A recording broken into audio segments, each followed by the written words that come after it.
Hola, buenos días, buenas tardes o buenas noches, en dependencia de la hora que usted pueda conectarse y unirse a nosotros en nuestra búsqueda de las riquezas de la palabra de Dios.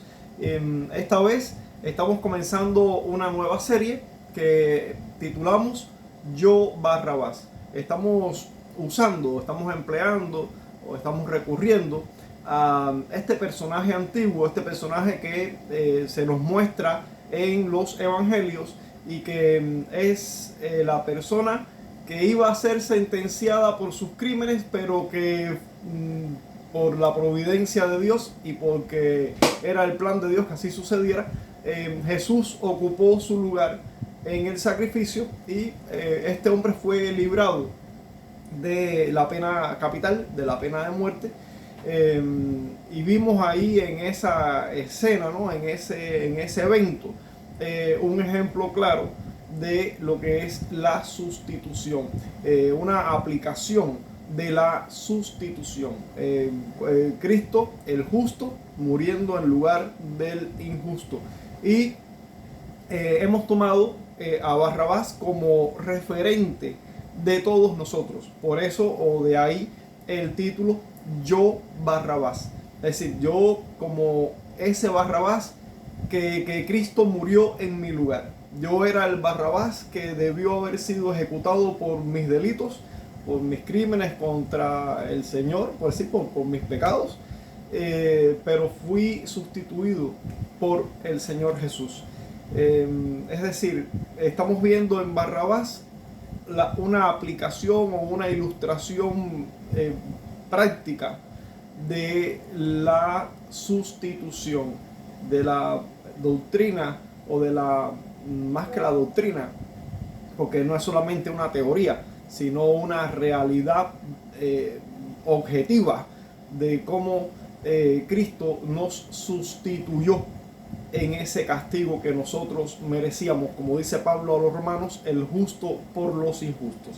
Entonces, pues vamos a abordar tres capítulos.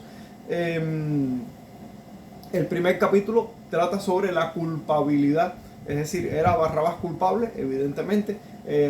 Todos nosotros somos culpables verdaderamente, así que comenzamos por ese capítulo.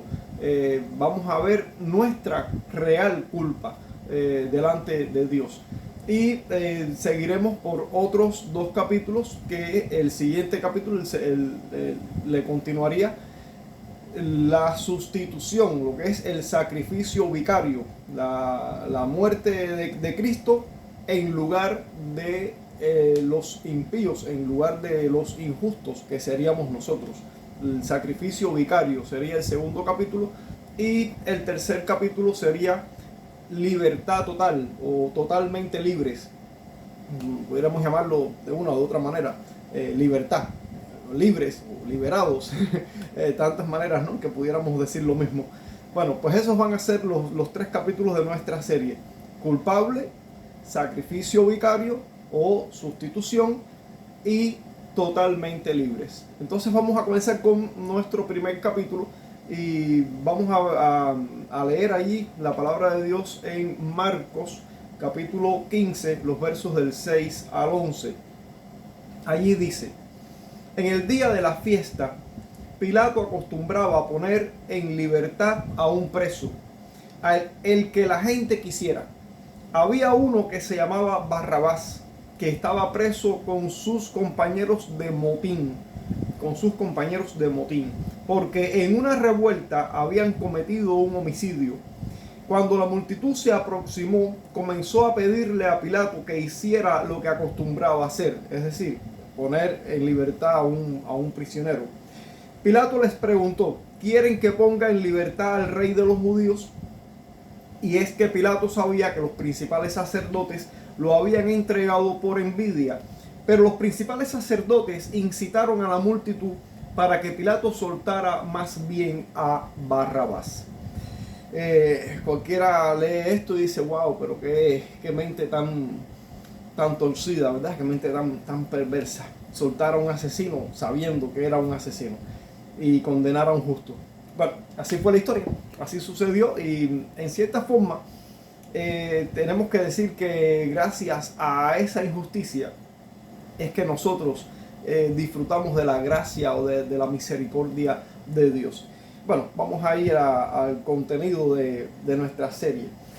De acuerdo con los datos del Evangelio, de acuerdo con la información que el Evangelio nos brinda, este Barrabás era un alborotador, ladrón, según nos dice Juan 18:40, y un asesino. No hay mucho que investigar para saber que estamos en presencia de alguien a quien la ley juzgaría de culpable sin ninguna duda. Cualquiera de nosotros ante un historial delictivo como este daría la misma sentencia, culpable, y en verdad que lo era. Todos los días en los noticieros, en la prensa, nos enteramos de sucesos y de personas que están activamente involucradas en el crimen, de una o de otra manera. Y cada vez que la justicia, que el proceso de justicia sentencia a estas personas, sentimos una sensación de alivio, como que una amenaza ha sido sacada del medio de la sociedad, y eso pues por supuesto que nos brinda un sentido, un sentimiento de tranquilidad, o por lo menos de algo de tranquilidad. Y es que nadie dudaría en emitir como criterio que cualquiera que se dedique a asaltar, robar, matar, delinquir de cualquier manera es culpable de un acto criminal y merece ser juzgado y sentenciado por la ley conforme a la naturaleza de sus actos para traer paz a la sociedad. Pero, ¿qué hay de usted y de mí? Es decir, ¿qué hay de nosotros? ¿Qué hay de ti? ¿Qué hay de mí? Y sí, me escuchó bien o me leyó bien, porque, es decir, ahora me escuchó. Pero como esto está escrito y es un libro que está escrito, yo Barrabás, pues pudiera llegar también a sus manos. Puede dejármelo ahí en el comentario del video y con gusto se lo haré llegar. Así que si lo tiene y lo lee, pues me leyó bien, o ahora si me está escuchando, pues sí me escuchó bien. ¿Qué hay de nosotros? ¿Qué hay de usted? ¿Y qué hay de mí? ¿Acaso no somos tan culpables como este Barrabás? Seguramente podría pensar que no somos unos bandoleros como este personaje antiguo, no somos asaltantes, atracadores, abusadores, mucho menos asesinos. ¿Cómo podríamos ser culpables como este hombre Barrabás? Pues le invito a que no se apresure mucho a responder y no sea muy superficial en el criterio que usted tenga de sí mismo. Se sorprendería de la verdadera persona que es usted a la luz del criterio que Dios tiene de cada uno de nosotros conforme a nuestra humana naturaleza, es decir, a nuestra condición caída a causa de nuestra naturaleza pecaminosa. Se asombraría del criterio que Dios tiene de nosotros. Si usted es de esas personas que tienen un criterio un tanto, digamos, superficial de sí mismo. Demos un vistazo a Romanos capítulo 3, los versos del 9 al 19. Y vamos a leer allí la palabra de Dios. Dice, como está escrito, no hay justo ni aún uno. No hay quien entienda, no hay quien busque a Dios. Todos se desviaron, a una se hicieron inútiles. No hay quien haga lo bueno, no hay ni siquiera uno. No hay quien haga lo bueno, no hay ni siquiera uno. Sepulcro abierto es su garganta, con su lengua engañan. Veneno de áspides hay debajo de sus labios. Su boca está llena de maldición y de amargura. Sus pies se apresuran para derramar sangre. Quebranto y desventura hay en todos sus caminos, y no conocieron camino de paz. No hay temor de Dios delante de sus ojos. Pero sabemos que todo lo que la ley dice, lo dice a los que están bajo la ley, o es decir, sujetos a la ley, para que toda boca se cierre y todo el mundo quede bajo el juicio de Dios. Todo el capítulo, el resto del capítulo 3 de Romanos, pues sigue indagando un poco más acerca de esta realidad de nuestra culpabilidad. Entonces, definitivamente el criterio que Dios tiene de nosotros, pues como que no es muy halagador. Definitivamente la visión que Dios tiene de nosotros es deplorable. La conclusión es evidente. Lo que el apóstol está preguntando es, por naturaleza o de nosotros mismos, y en este caso tenemos derecho, digamos, bueno, no vamos a decir derecho, pero tenemos, digamos, cierta razón de emplear el término por naturaleza, ya que el apóstol no ha explicado en detalle lo que podremos ser por la gracia. Hasta el momento solo está hablando acerca de lo que somos por naturaleza, por nuestra propia naturaleza. Somos mejores que otras personas. Aquí el apóstol Pablo está haciendo una referencia entre judíos y gentiles. Capítulo 1 se lo dedica más bien a los gentiles, capítulo 2 se lo dedica más bien a los judíos, y en el capítulo 3 llega a la conclusión de que tanto judíos como gentiles todos están sometidos al problema del pecado, todos están bajo pecado y por lo tanto todos están sujetos o bajo el juicio de Dios, lo que es lo mismo que estar sujetos a la ira de Dios, al castigo, a la condenación. Esa es la realidad de todas las personas, judíos, gentiles, de una religión o de otra o de ninguna. Todos estamos sujetos al juicio de Dios porque todos somos culpables por causa de nuestros pecados. ¿Somos mejores que otra gente? Definitivamente no lo somos. Efesios 2, 1 al 3 es otro pasaje muy interesante. Vamos a darle un vistazo. Efesios 2, 1 al 3 dice: y Él os dio vida. Primeramente está refiriéndose a personas que ya son creyentes, que ya han sido redimidos, pero antes de ser creyentes, antes de pasar este proceso de redención, antes de ser llamados y ser sacados de muerte a vida, ¿cuál era esa condición?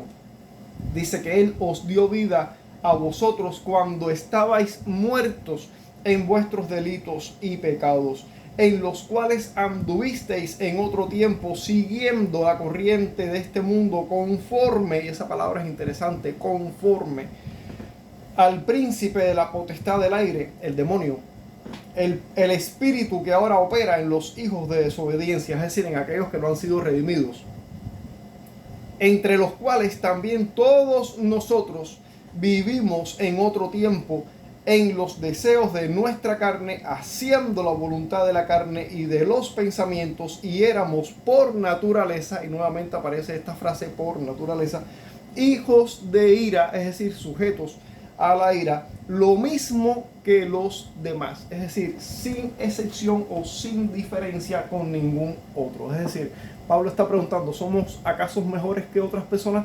¿Somos acaso mejores que ellos? No lo somos. Definitivamente no lo somos. Todos estamos en la misma condición por naturaleza, en ese estado, refiriéndonos específicamente a esa posición fuera de la redención. Por naturaleza todos estamos o estaríamos, es decir, los que ya estamos en Cristo, por supuesto que hemos pasado de muerte a vida, entiéndase, pero refiriéndonos a nuestra condición natural, en ese sentido o en ese estado específicamente, todos estábamos bajo la misma condición, sujetos al pecado, enemigos de Dios y bajo o sujetos a el juicio y la ira y la condenación más que justamente merecidas y más que justamente o más que bien justificadas. Entonces, lo que muy a menudo sucede es que tenemos la tendencia, como personas, como humanos, tenemos la tendencia a compararnos con otras personas, es decir, compararnos con los demás, con quienes humanamente podríamos tener muchas o por lo menos algunas ventajas, pero generalmente olvidamos u obviamos olímpicamente compararnos con el Dios santo, santo, santo. Ahí la situación ya como que cambia completamente. Ya no es, esa comparación no da el mismo resultado. Ahí no tenemos ninguna ventaja, ninguna en absoluto. Obviamos compararnos con el Dios santo, santo, santo. Pero ¿qué sucede cuando Él nos hace conscientes de establecer esa comparación correcta? La comparación no con otros, sino con Él. la de compararnos con el Dios santo, santo, santo. Cuando nos comparamos con Él, cuando tenemos esa conciencia, ¿qué sucede entonces? Quedamos sujetos conscientemente a la realidad de que somos culpables, totalmente culpables. Toda la raza humana es condenable ante Dios. Esto quiere decir, por lo tanto, que básicamente el mismo principio es aplicable al apóstol mismo y a todos los que son sus ayudantes, todos los que le sirven, todos los que iban con él, todo su equipo, en fin, y en general a todos los creyentes. Toda la raza humana por naturaleza es condenable ante Dios. Todos están bajo el poder del pecado. Debemos tener en mente que Pablo intenta demostrar que por naturaleza toda la gente, sin excepción, está bajo el poder del pecado. Y para hacerlo, ¿qué tipo específico de pecaminosidad él usaría o él elige como ilustración? ¿Recordará él a sus oyentes o a sus lectores la gruesa inmoralidad que distinguía al mundo pagano de su época? No, no lo hará, ya que en tal caso más de un judío y quizás este o aquel gentil podrían objetar diciendo: pero yo, entre otros, no soy culpable. No todos cometían los mismos actos de inmoralidad en ese sentido. Guiado por el Espíritu Santo, el apóstol Pablo sabiamente elige el pecado de la lengua, el pecado del habla, para ilustrar la universalidad de la pecaminosidad humana. Porque con respecto a este mal, ¿quién podría decir no soy culpable? ¿Quién podría objetar diciendo yo no soy culpable en este caso? Definitivamente nadie podría decirlo. Con referencia a este tema del pecaminoso lenguaje humano, pues hay muchos pasajes en la Biblia: Salmo 39, Proverbios 10, Proverbios 17, Mateo 5, Mateo 10, Tito 3, Santiago 1, en fin, hay muchos pasajes en la Biblia que se pueden buscar y encontrará allí evidencias obvias de la universalidad del pecado del habla, de la lengua, de nuestra forma de hablar. Dice el verso 19 de Romanos 3, para que toda boca enmudezca y todo el mundo quede expuesto al juicio de Dios. Evidentemente que el apóstol ya no está pensando exclusivamente en judíos o en gentiles. Él está resumiendo su argumento, combinando las conclusiones a las cuales ha llegado en relación tanto con judíos como con gentiles y aún con los creyentes, es decir, con la universalidad de la raza humana en totalidad, todos los hombres de todo el mundo en general. Todo el mundo está bajo o sujetos a el poder del pecado. Todo el mundo es culpable ante Dios. Los registros son leídos delante del juez y es como si uno a uno de los acusados recibieran la oportunidad de contestar a las acusaciones que se les hace. Sin embargo, una vez expuesta la culpa, la real culpa, no hay respuesta porque no hay excusa. Sus bocas quedan silenciadas, taponeadas. Por lo tanto, llegamos a una conclusión que la vemos en el versículo 28 de Romanos 3. Por las obras de la ley, nadie será justificado ante Dios. En otro lugar aquí también dice que por la ley, por el conocimiento de la ley es el conocimiento, o es que se obtiene el conocimiento del pecado. La cuestión es que definitivamente por el uso de la ley no hay manera en que pudiéramos buscar una opción, una alternativa para librarnos de nuestra culpabilidad, porque la ley demanda un nivel de justicia que es completamente inalcanzable para un hombre pecador.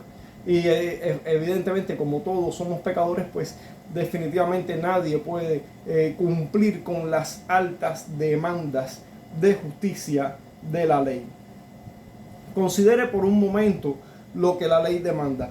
Nada menos que esto: que toda persona ame a Dios con todo su corazón, con toda su alma, con toda su mente y con todas sus fuerzas, y que ame a su prójimo como se ama a sí mismo. Ese es el resumen de lo que demanda toda la ley. El apóstol ha demostrado que es exactamente este amor el que está ausente tanto de parte del gentil, que ni ha dado gracias, Romanos 1:21, como de parte del judío, que es duro e inconverso de corazón, Romanos 2:5.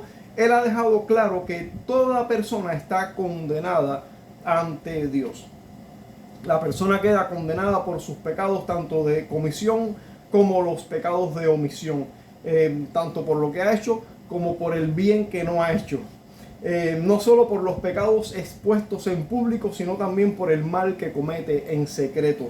El hombre es maldito por naturaleza ante los ojos de Dios. No hay remedio hasta ahí. Estamos perdidos completamente. No hay nada que pudiéramos hacer. La Biblia nos deja en claro que el hombre está en una condición de culpable, completamente culpable ante Dios. Sino aún incluso, y esto es un detalle interesante, no solamente por el pecado que ha cometido en público, en privado, por el mal que ha hecho, por el bien que no ha hecho, pero más que todo eso, incluso se trata más de lo que el hombre es por naturaleza. Es que el problema no está en que nos hacemos pecadores porque pecamos. No, el problema es a la inversa. Es que porque somos pecadores es que pecamos. Por lo tanto, no hay manera que el hombre pecador por naturaleza pueda evitar de sí mismo, de sus propios esfuerzos, de sus propios méritos, de su propia capacidad o competencia, evitar el pecar. Disculpen, evitar el pecado al hombre le es imposible, porque no se trata de lo que hace en última instancia, sino de lo que es en primera instancia. Porque lo que el hombre hace en última instancia, lo hace a causa de lo que es en primera instancia. Por cuanto somos pecadores, es que hacemos el pecado. Ese es el orden del razonamiento correcto. Ese es el engranaje para un pensamiento bien entendido respecto a este tema o a esta doctrina del pecado y de la culpabilidad humana. Teniendo todo esto en cuenta, solamente una conclusión es posible. El hombre está perdido completamente. Su condición es de total desesperanza y desolación. Su condición es de total imposibilidad ante un Dios santo que demanda una justicia perfecta. El hombre está perdido. Esa es su condición final.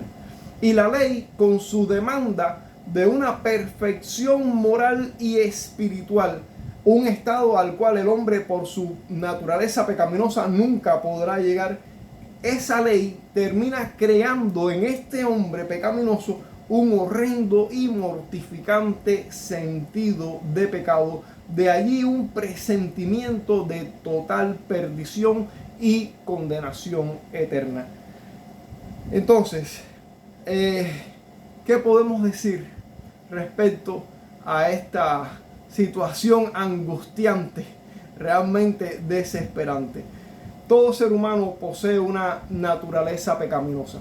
En cierta ocasión, estando yo en una iglesia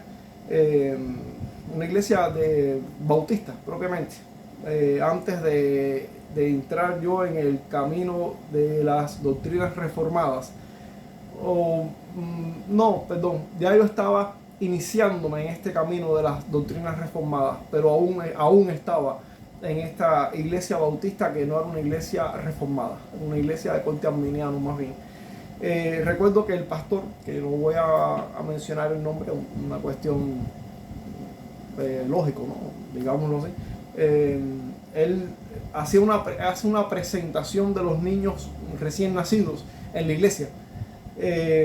Los padres, algunos creyentes, otros no creyentes, pero a la gente por alguna razón le gusta que sus niños sean presentados en la iglesia. Bueno, allí estaba el pastor presentando al niño, orando por él, en fin, y orando por sus padres, pero en cierto momento él dice, sosteniendo a ese bebé en sus manos, él dice: ¿quién puede decirme que una criatura tan tierna como esta es un pecador? Y decía, pero ¿cómo que quién puede decirlo? La Biblia te enseña que somos pecadores por naturaleza. Somos herederos de la naturaleza corrompida de Adán. No somos pecadores el día que pecamos, no, somos pecadores por naturaleza y por esa causa pecamos en consecuencia. Así que ese bebé pequeño, indefenso, muchas veces decimos inocente, pero lo cierto es que inocente no es. Es pecador por naturaleza y el pecado será la consecuencia de su naturaleza. Estamos condenados delante de Dios por causa de nuestra naturaleza. Incluso es algo más allá de lo que hacemos, sino por causa de lo que somos en naturaleza. Por naturaleza somos pecadores, por naturaleza somos enemigos de Dios, y por lo tanto en la primera oportunidad, ya sea que tengamos conciencia o no, pero vamos a manifestar el pecado de alguna forma.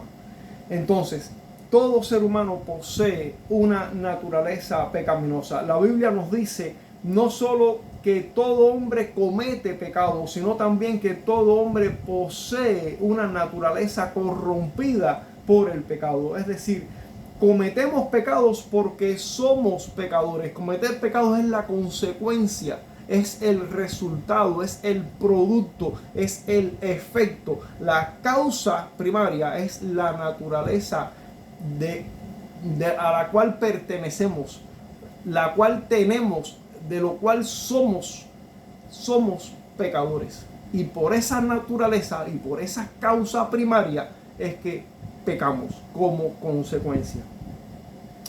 La Escritura atribuye a la corrupción de esa naturaleza, que es la corrupción interior en la que nacemos, los actos de pecados y las disposiciones hacia la pecaminosidad. Podemos ver pasajes como Job 14:4, Salmos 19:12, Salmos 51, 5 y 6, Jeremías 13:23, Mateo 7:11, Lucas 6:43 a 45, Juan 3:6, Romanos 7:24, en fin, hay muchos pasajes que muestran que la realidad de que somos pecadores por naturaleza es lo que es la causa por la cual finalmente cometemos todos los pecados que cometemos, ya sea de comisión, de omisión, en público, en secreto, de actos o de vocabulario, de cualquier tipo y forma que sea. La Escritura nos dice que todos somos por naturaleza inmundos e hijos de ira. Por ejemplo, leímos ahora Efesios capítulo 2, los primeros 3 versículos. Hijos de ira, lo mismo que los demás. Y las Escrituras también en Romanos 5, versos 12 al 14, nos muestra la universalidad de la muerte como consecuencia de la universalidad del pecado. En realidad, solo el que ya es salvo, solo la persona que ya ha sido redimida, salvada, esa persona puede mirar al fondo del abismo del cual Dios le ha sacado y puede ver la mano misericordiosa del Señor y percatarse de la profunda miseria en la que ese pecador se encontraba. El Salmo 51 es una lectura bastante objetiva para mostrar esa realidad. Después de todo esto, deseamos hacer una importante advertencia, porque estamos viendo este primer capítulo de la serie, Yo Barrabás, y el primer capítulo trata acerca de la culpabilidad. deseamos hacer una importante advertencia. Hasta aquí hemos visto o hemos acentuado la realidad de que todo ser humano es culpable delante de Dios, y se trata en primera instancia de nuestra naturaleza corrompida por el pecado, que es la que provee las condiciones para los actos y las disposiciones hacia el pecado en primera instancia, y eso nos hace culpables delante de Dios. Así que vamos a hacer una advertencia ahora respecto a todo esto que hemos estado viendo hasta el momento. Perdón. Es muy bueno, en primer lugar, es muy bueno, y la propia palabra de Dios en cierto sentido también nos exhorta a ello, recordar nuestros pecados, es decir, no olvidarnos completamente de esa condición. Si bien no estamos diciendo que hagamos un énfasis desmedido, pero sí como que no olvidarnos totalmente de esa nuestra condición real, con el motivo de agradecer al Señor y tener un estímulo para una constante actitud de arrepentimiento, siempre muy necesaria en el creyente. Tener una actitud de gratitud hacia Dios por causa de habernos liberado de esa condición, y una constante disposición al arrepentimiento, porque verdaderamente estamos propensos o expuestos a la posibilidad de pecar constantemente. Así que es importante como que no olvidarnos totalmente de esa condición de la cual Dios nos ha rescatado. Pero en segunda instancia, no es bueno tampoco que hagamos un sobreénfasis en esa cuestión, de modo que veamos pecado, pecado, pecado en toda nuestra conducta. Eso podría conducirnos a una especie de fatalismo y caer con más frecuencia en los mismos pecados que estamos tratando de evitar, porque nos hallaríamos dominados por la sugestión, por la idea de que tales pecados son inevitables o son invencibles. No es ese el caso tampoco. Entonces, por una parte es bueno que recordemos nuestra condición, pero por otra parte es bueno que no hagamos un énfasis desmedido en esa condición. Por una parte, el recordarlos nos ayuda a ser agradecidos y a mantener una actitud de arrepentimiento permanente, constante. Pero por otra parte, hacer un sobreénfasis en esa condición podría llegarnos a dominar la idea de que tales pecados son invencibles, y entonces nunca tendríamos un avance significativo en el proceso de santificación y en la lucha contra el pecado, en la negación del yo, lo cual también es posible. Con la ayuda del Señor, por supuesto, no será perfecto en este tiempo, no será perfecto mientras vivamos en este cuerpo, en esta carne vendida al pecado. No será posible lograr esa perfección, pero es posible luchar contra el pecado, es posible luchar, es posible poner freno, es posible negarse a sí mismo, es posible con la ayuda del Señor, siempre con la ayuda del Señor, pero es posible. Entonces tampoco debemos sugestionarnos con la idea de que, bueno, esa es nuestra naturaleza, nada podemos hacer. No es el caso. Contamos con la ayuda del Señor, contamos con la ayuda del Espíritu, contamos con las promesas del Señor, contamos con el poder del Señor, contamos con la presencia del Señor. Definitivamente sí es posible luchar y sí es posible crecer en santidad. Y no solamente es posible, es un mandato. La Biblia nos enseña a ser llenos del Espíritu, y ser llenos del Espíritu en Efesios 5:18 significa que estemos sometidos plenamente al dominio del Espíritu. Entonces no es imposible, solo hay que tener la actitud correcta. Entonces Barrabás era culpable y lo sabía, y tú eres consciente de tu culpabilidad. Entonces te dejamos hasta aquí en este primer capítulo, y seguiremos con otros 2 capítulos más de esta serie. El siguiente será sacrificio vicario, es decir, la muerte sustituta de Cristo por el pecador. Y el tercer capítulo, el capítulo, digamos, de la victoria final, donde trataremos la total libertad a la que hemos sido llamados por la gracia del Señor. Entonces, te espero en el próximo video, y te deseo muchas bendiciones de parte del Señor, y bueno, de nuestra parte también nuestros mejores deseos. Dios te bendiga y no te rindas. Dios te bendiga.